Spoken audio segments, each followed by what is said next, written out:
Aujourd'hui, on va joindre l'acte à la parole. Dans la précédente vidéo, je vous parlais de comment on testait et sélectionnait nos chauffeurs et comment on les formait. Et surtout de l'importance, lorsque vous vous lancez dans le business du taxi et de VTC en Afrique, de tester bien vos chauffeurs et de les former.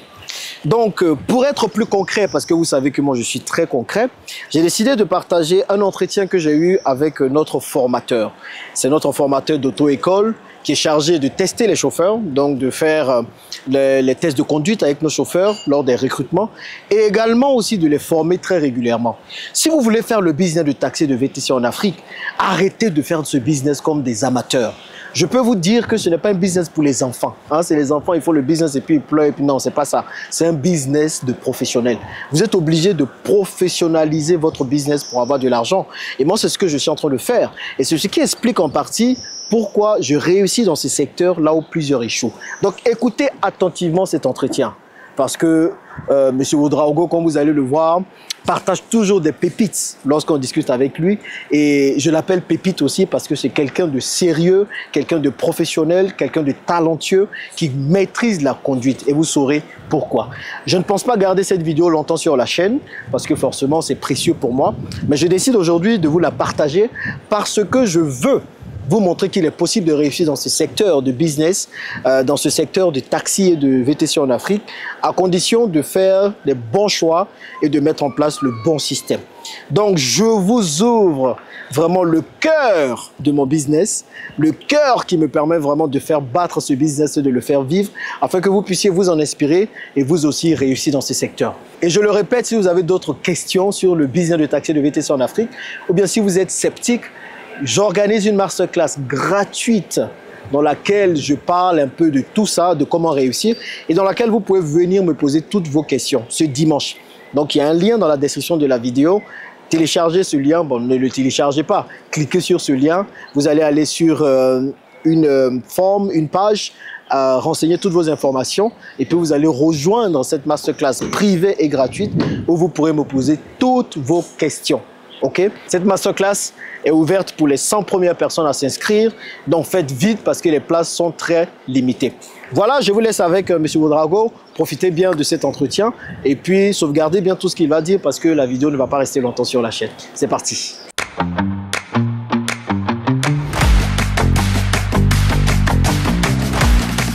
Vous êtes là pour un test et ce test-là vise à faire ressortir les meilleurs en matière de conduite automobile. Vous avez échoué. Bonjour à tous et bienvenue dans cette vidéo. Aujourd'hui, je suis avec quelqu'un de très spécial et de très important pour notre business de taxi VTC en Afrique. Vous savez, je n'ai pas arrêté de vous dire que c'est important que vous puissiez former vos chauffeurs pour qu'ils puissent réussir dans ce business-là. Donc, je suis avec M. Ouedraogo, qui est notre moniteur. C'est lui qui teste les chauffeurs, c'est lui qui les forme également et c'est lui qui permet vraiment de sélectionner les chauffeurs. Donc là, il vient de sortir d'un test avec 13 chauffeurs. Et si je vous dis le nombre de chauffeurs qu'il a décidé de garder au final, vous allez attraper votre tête. Mais c'est vraiment cette sélection rigoureuse qui permet vraiment de pouvoir garder la crème de la crème et de prendre des chauffeurs qui ne vont pas abîmer les véhicules. Monsieur Ouedraogo, oui. Merci de faire cette vidéo avec moi. Je vous Quelle poigne, dis donc. Donc, Ouedraogo, aujourd'hui, vous avez fait un test avec 13 personnes. Oui. Vous en avez retenu que 5. Oui. Vous allez nous dire pourquoi. Mais avant, pourquoi il est important de tester les chauffeurs avant de les recruter? Peut-être vous pouvez nous dire qui vous êtes, qu'est-ce que vous avez fait avant et... Bien, merci, monsieur. À l'état civil, c'est Joseph Ouedraogo. Je suis moniteur auto-école. D'accord. Issu de Lozère. Mais je me suis perfectionné office de la sécurité routière. Routière, voilà. Où j'ai obtenu le CAPP moniteur auto-école. D'accord. Mais je me suis perfectionné beaucoup plus à la SOTRA, la Société des transports abidjanais. C'est ça. Où j'y ai passé, les bus, hein, ici à voilà, Abidjan. justement, où j'y ai passé 33 ans de ma vie. 33 ans. Oui, 33 Quasiment ans. toute votre carrière pro. Toute ma carrière. Ils ont pris tout le jus en moi. Tout le jus, mais non, il en reste encore un peu. Là, vous parlez. Il en reste encore un peu. Ben, pour parler de conduite, bon, l'expression chauffeur, parlons plutôt de conducteur. De conducteur. Ah, il y a une différence entre chauffeur et conducteur. Voilà, le conducteur. Okay. Puisque c'est du professionnalisme, on parle de conducteur. Conducteur. Un chauffeur, c'est quelqu'un qui conduit comme ça. Vous savez, comme mes maîtres me l'ont appris, et je le dis tout le temps, le métier de la conduite, c'est l'un des métiers où on n'a pas droit à l'erreur. C'est ça. On ne pardonne pas l'erreur là-bas. Je peux être assis dans un bureau, travaillant sur des feuilles, commettant des erreurs, des ratures, il peut déchirer, jeter dans la poubelle, ça va passer à l'insu de tous. Mais pour le métier de la conduite, une erreur commise, soit c'est des vies humaines qui s'en vont, et donc on aurait endeuillé des familles, on aurait suscité des veuves, créé des petits orphelins, ou bien même un investissement dans un véhicule qui serait déclaré épave. C'est des millions qui se seraient envolés. C'est pourquoi, en matière de conduite, comme je l'ai déjà dit, l'erreur n'est pas permise. Et donc, vous avez constaté que pour le test qui vient d'être fait, le tri a été très sélectif. Il a dit quoi? Que c'est la négligence des petites erreurs. Quand ça se succède, ça aboutit à un accident. C'est ça. Et l'accident, c'est vrai, d'aucuns pourraient dire c'est imprévisible. C'est vrai. Mais deux fois aussi, on peut faire exprès dans un accident.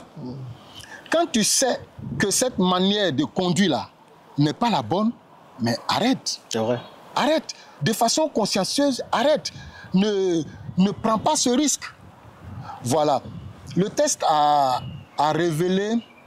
Donc déjà, qu'est-ce que vous regardez quand vous faites le test? Quels sont les points? Je sais que vous avez votre carnet, vous avez votre fiche, la fiche secrète dont il ne faut pas en parler. Mais globalement, qu'est-ce que vous regardez quand vous faites les tests avec les conducteurs, avec les gens qu'on veut recruter? D'accord. Je teste d'abord leur niveau de connaissance en matière du code de la route. Parce que le code qu'on a appris, c'est pour venir l'appliquer sur la route. Mais est-ce que la plupart, là, ils connaissent le code? Est-ce qu'ils apprennent le code? C'est ça qui cause les problèmes, en fait. Quand un conducteur ne sait pas qu'à un panneau stop, il faut marquer un arrêt obligatoire, mais ça me brise le cœur. J'imagine. Quand un conducteur ne sait pas lire un panneau qui dit caractère prioritaire d'une route à grande circulation, c'est-à-dire que vous avez une priorité absolue sur cette voie-là, il ne sait pas. Mais ça fait mal. Ça fait mal. Vous voyez, quand par exemple vous demandez à un conducteur de faire une manœuvre de marche arrière dans un parking qui est bien tracé, et puis il vient chevaucher deux parkings à la fois. Mais vraiment. Donc, selon vous, qu'est-ce qui explique tous ces accidents qu'on a aujourd'hui dans le business de VTC et de taxi? Parce que plusieurs propriétaires disent que leur business de taxi et de VTC échoue à cause des chauffeurs. Donc, c'est la non-connaissance des causes, du code plutôt, qui cause tous ces accidents, ou bien il y a d'autres raisons en plus de ça? En plus de la non-connaissance du code de la route, il y a aussi la maîtrise de la conduite proprement dite. Exactement. Il y a des personnes qu'on recrute qui n'ont pas la connaissance des boîtes mécaniques. Ils ont fait les boîtes auto. C'est ça. Et quand vous donnez votre véhicule à quelqu'un qui est longtemps resté sur une boîte automatique, il va bouger votre véhicule. Mais moi, je ne peux plus rouler une manuelle aujourd'hui. Il faudrait que vous appreniez. Hein. Oui, non, mais je roule une automatique. J'espère rouler des automatiques. Donc, en réalité, ça aussi, ça cause des problèmes. Voilà. Ça, c'est d'un. De deux, la majorité, la quasi-totalité des conducteurs de maintenant, là, je ne sais pas si c'est à la va-vite. Or, la conduite, c'est un art. C'est ça. La façon de passer les vitesses, on les passe de façon séquentielle. Quand vous démarrez un véhicule, vous enclenchez la première. Dès que vous abordez la zone de patinage, vous levez le pied sur l'embrayage. Le véhicule s'en va. Ensuite, vous appuyez sur l'embrayage pour passer la deuxième, la troisième, la quatrième, la cinquième, etc. Mais quand vous voulez rétrograder aussi de façon séquentielle. C'est pas ce qu'ils font. Hein. Oh là là, oh là là. Parce qu'en le faisant de façon à la va-vite, c'est vrai, le véhicule qui est un robot va obéir. Mais vous serez en train d'abîmer votre véhicule petit à petit. C'est ça. Regardez, par exemple, dès que un conducteur vient comme ce matin, nous sommes arrivés, le véhicule a été parqué ici. Quand vous démarrez le véhicule, avant même de le démarrer, prenez soin au moins de vérifier le niveau de l'eau, tirez la jauge pour voir le niveau d'huile. Ça, il faut le faire tous les jours, tous les matins. Voilà. Tous les matins, avant que le véhicule ne soit mis en marche. Il faudrait pouvoir le faire. C'est ça. Si vous épousez cette habitude-là, ça va vous aider à prendre soin de votre véhicule. C'est ça. Ça, c'est le premier test. Le second test, c'est que comme le véhicule, j'aime utiliser l'expression, le véhicule a dormi. Tout comme nous-mêmes, on a dormi, on s'est réveillé, on est venu. Eh bien, donnez aussi le soin au véhicule de se remettre. C'est ça. Puisque tout ce qui est comme huile est allé se reposer dans une boîte qu'on appelle le carter. Je ne suis pas mécanicien, mais c'est juste voilà, une petite connaissance de la mécanique. Et donc, tout ce qui est élément filtrant dans le moteur est descendu dans une boîte qu'on appelle le carter. Quand vous allez venir mettre le moteur en marche, permettez à cette huile-là de remonter le circuit, venir dans les segments, lubrifier d'abord avant de pouvoir enclencher la première et puis partir. C'est ça. Peut-être que pour ceux qui méconnaissent la chose, ils vont mettre le moteur en marche et puis aller, ils s'en vont. C'est vrai, le véhicule va obéir puisque c'est un robot. Mais c'est votre moteur que vous serez en train de tuer à petit feu. Et ça, ce sont des choses qu'on dit aux chauffeurs pendant les formations et tout. Et c'est pour ça que le test est important. Oui, justement. Parce que tout ça, au moins, vous pouvez voir qui le fait, qui ne le fait pas. Tout ça, là. Tout ça. Je check tout ça là. Je fais passer ça à, comme on le dit, à un minutieusement. C'est ça. Au peigne fin, comme on le dirait. Si ces éléments basiques-là sont dans un conducteur, déjà, je suis satisfait à 70%. Ça, c'est déjà bien. Voilà. Maintenant, aujourd'hui, dites-nous, des 13 personnes que vous avez testées, pourquoi vous avez décidé de virer ou de ne pas prendre 7? Parce que je vous ai donné l'entière responsabilité et autorité de dire avec quel chauffeur on travaille et avec lequel on ne travaille pas. Mais quand même, 7. Pourquoi vous avez viré les 7 là? C'était quoi les principaux soucis? Bon, les 7, je suis parti sur le principe de la manœuvre de marche arrière. D'accord. C'est l'une des manœuvres les plus difficiles. Et quand un conducteur aguerri arrive à réussir la manœuvre de marche arrière, c'est déjà un atout à féliciter. Donc, je ne fais pas faire la marche arrière dans un endroit facile. Non, c'est un test. Donc, je vous mets dans des conditions très difficiles. Ok, comme ça, si on réussit dans ces conditions-là, ça veut dire qu'on peut réussir ailleurs. Et si on réussit les conditions très difficiles, on est haut les mains. C'est ça. On est parti. Il n'y a pas une situation qu'on ne pourra pas gérer à la suite. Ça, c'est le premier point. Le second point, ça concerne le respect du code de la route. Quand un conducteur arrive à un carrefour doté d'un panneau stop, et quand ce carrefour-là, il ralentit, c'est-à-dire, il pratique ce qu'on appelle le céder le passage, plutôt que d'obéir au stop, au panneau stop, qui par définition dit arrêt obligatoire à la limite de la chaussée abordée. Même conducteur comme ça, je ne peux pas vous le confier. C'est ça, c'est vrai. Non. Parce que, figurez-vous, le non-respect du panneau stop figure dans les cas de retrait de permis en Côte d'Ivoire ici. Bon, peut-être qu'une prochaine fois, on en parlera des différents cas de retrait de permis en Côte d'Ivoire ici. Mais le non-respect en fait partie. Quand un conducteur, pendant qu'il est en train de rouler, il voit une ligne continue, et puis il chevauche la ligne continue. Mais c'est grave. C'est grave. Mais ici, on le fait comme ça, c'est banalisé. Mais oui. C'est très grave. C'est-à-dire qu'on ne respecte pas le code de la route. Oh, le non-respect du code de la route, ça peut entraîner des dégâts graves. Dès l'instant où le législateur a mis une barrière là, c'est pour vous dire que l'autre côté là, vous n'y avez pas droit. C'est une autre personne qui a droit. N'allez pas enfreindre la voie de l'autre. En le faisant, vous allez commettre des dégâts. Ok, waouh, c'est beaucoup de choses. Voilà. Donc, pour tous ceux qui veulent se lancer dans ce business de taxi et de VTC, et qui recherchent des chauffeurs, qu'est-ce que vous pouvez leur conseiller de regarder quand ils recherchent des chauffeurs? Quelles sont les qualités, quelles sont les choses qu'ils doivent regarder? Parce que la plupart, quand ils veulent prendre un chauffeur, comme je le dis, ils vont prendre leur cousin qui dort dans le salon, qui ne fait absolument rien. Ils payent le permis pour ce cousin-là, alors qu'il n'a jamais conduit. Et c'est avec leur véhicule qu'il vient apprendre à conduire. Donc forcément, il fait plein de dégâts, il ne connaît pas le code de la route et tout ça. Donc quels sont les conseils que vous pouvez donner à ces personnes pour qu'elles réussissent dans leur business de taxi, de VTC, grâce aux bons chauffeurs qu'elles vont sélectionner? Je reviens toujours, parlons plutôt l'expression de conducteur. Alors, conducteur, donc vraiment c'est important. Hein. Bon, ça va être quoi la différence? Parce que moi, on parle de chauffeur. Mais c'est quoi la différence? C'est quoi la différence entre chauffeur et conducteur? C'est les professionnels. C'est les professionnels. Les conducteurs sont des professionnels. Donc on professionnalise dès qu'on parle de conducteur. Nous, on parle de chauffeur tout le temps, mais on se dit que c'est déjà professionnel. Voilà. D'accord. Donc qu'est-ce qu'ils doivent rechercher chez les conducteurs? Ouais, il est bon. Il faudrait d'abord s'assurer que le conducteur qu'on veut engager ait régulièrement fait l'auto-école. C'est vrai. S'il a fait l'auto-école, c'est qu'il a une bonne maîtrise du code de la route. Okay. À partir du moment où il a une bonne maîtrise du code de la route, il va l'appliquer dans la conduite régulière.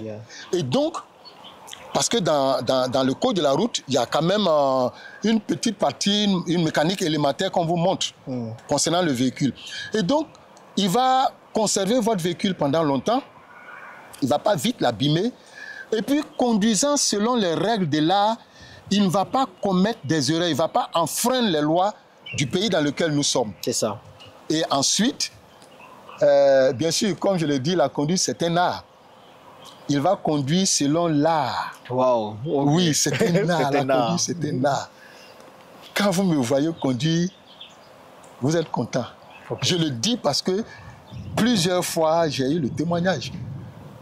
Pour la petite histoire, j'ai été recruté comme conducteur à la Sotra dans les années 90, après un test. C'est ça. Et à la suite des épreuves que j'ai subies, ils m'ont laissé conduire pendant un temps. Et puis après, ils m'ont rappelé à l'Institut pour être un formateur. Tout de suite? Oui. Wow. Parce qu'ils ont vu que j'avais de très bonnes notes en matière de conduite. J'ai fait 19 ans de conduite sans aucun accident avec l'autobus. Oui. Wow. Oui, je l'ai fait. Ok, donc bon, ça montre encore votre expertise. Et ça montre pourquoi vous êtes avec moi aujourd'hui pour travailler sur nos différents projets. En tout cas, c'est un plaisir de vous avoir et vous comprenez un peu l'importance d'avoir des conducteurs plutôt que des chauffeurs. Le souci avec plusieurs d'entre vous, vous cherchez des chauffeurs. Bah, les chauffeurs vont bousiller vos voitures, c'est normal. Alors que des conducteurs sont beaucoup plus professionnels. Mais malgré ça, ils doivent être testés et puis formés. Parce qu'il y a un vrai manque de formation aussi, malheureusement. Oui. Tout le monde a son permis comme ci, comme ça. Tout le monde conduit comme ci, comme ça. Donc, en prenant des conducteurs que vous formez régulièrement, je vous assure que ça va vous éviter plein de déboires avec vos différents véhicules et dans votre business de taxi et de VTC. En tout cas, si vous voulez que M. Ouedraogo revienne pour parler encore de conducteurs, de tout ce qu'il faut regarder chez un nouveau conducteur, dites-le moi dans les commentaires et puis il reviendra. Et puis il nous parlera de d'autres services qu'il propose. Donc du coup, pour les personnes qui veulent peut-être vous contacter, qui veulent aussi apprendre de votre immense expertise, où est-ce qu'ils peuvent vous retrouver? Oui, j'ai une page Facebook, le formateur. Voilà, où vous pouvez aller trouver des vidéos gratuites où il partage un peu comment conduire, comment bien suivre les codes de la route et tout ça. Tout à fait. Donc c'est déjà un premier point. Donc si vous êtes chauffeur, voilà, allez regarder pour devenir conducteur s'il vous plaît. Et puis si vous êtes propriétaire aussi, poussez vos chauffeurs à aller regarder pour devenir conducteur également. Je pense que cette page est très riche. Et sur cette page, on pourra facilement contacter M. Ouedraogo. Mais attention, il est précieux. Hein, n'allez pas trop le fatiguer. Si vous êtes trop nombreux à le fatiguer, on va couper et puis il va rester avec nous pour pouvoir nous assurer quand même que nos chauffeurs sont bien. Donc, merci M. Ouedraogo pour votre temps. Et puis, c'est un plaisir de travailler avec vous. Il faut être dur avec les chauffeurs là, en tout cas. Et à vous, vous comprenez l'importance de sélectionner des conducteurs. Même moi, dans mon langage, il faut que ça change plutôt que des chauffeurs. Donc, si vous avez des questions, n'hésitez pas à les mettre dans les commentaires. Et puis, on se dit à bientôt dans la prochaine vidéo. Vous voyez, donc, c'est important de rejoindre la masterclass sur le business de taxi de VTC que je fais pour pouvoir avoir beaucoup plus d'informations sur ce business qui est rentable, mais qui est assez complexe et qui demande qu'on fasse beaucoup attention à beaucoup de points. Merci d'avoir suivi cette vidéo. On se dit à bientôt dans la prochaine. Au revoir.